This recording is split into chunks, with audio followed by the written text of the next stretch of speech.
नमस्कार दोस्तों, हमारा आज का विषय है वायुमंडल की संरचना, स्ट्रक्चर ऑफ एटमॉस्फेयर। वायुमंडल दो शब्दों वायु तथा मंडल से मिलकर बना है। वायुमंडल एवं वायु के मौसम संबंधी लक्षणों के बारे में स्वतंत्र रूप से सर्वप्रथम अरस्तु एवं थियोफ्रेटस नामक विद्वानों ने जानकारी दी थी।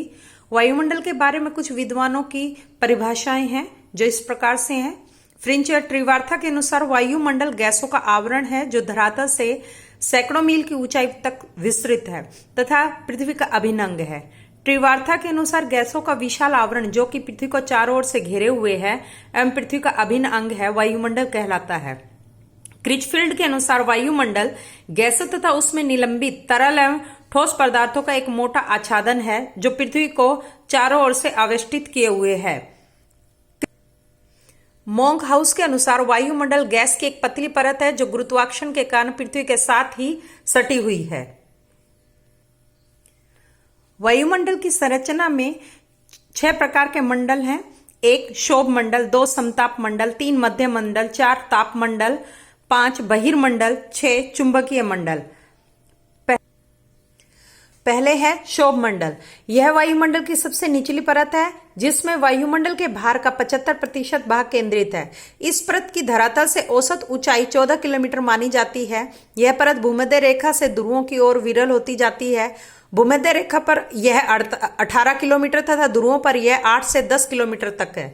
इस मंडल में ताप ह्रास दर 6.5 डिग्री सेल्सियस प्रति किलोमीटर है, जिसे सामान्य ताप ह्रास दर भी कहते हैं। परंतु सर्दियों में गिरावट की बजाय वृद्धि भी अंकित की जाती है तो इसे तापमान की व्युत्क्रमणता कहा जाता है।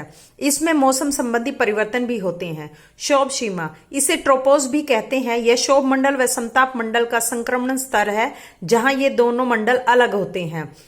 2 समताप मंडल, क्षोभ सीमा के ऊपर 50 किलोमीटर की ऊंचाई तक विस्तृत क्षेत्र जहां तापमान स्थिर रहता है उसे समताप मंडल कहते हैं। यहां ओजोन गैस की अधिकता के कारण पराबैंगनी किरणों का अवशोषण होता रहता है। यह भाग शांत है। अपवाद स्वरूप शीत ऋतु में अंटार्कटिका के ऊपर बादलों का निर्माण होता है।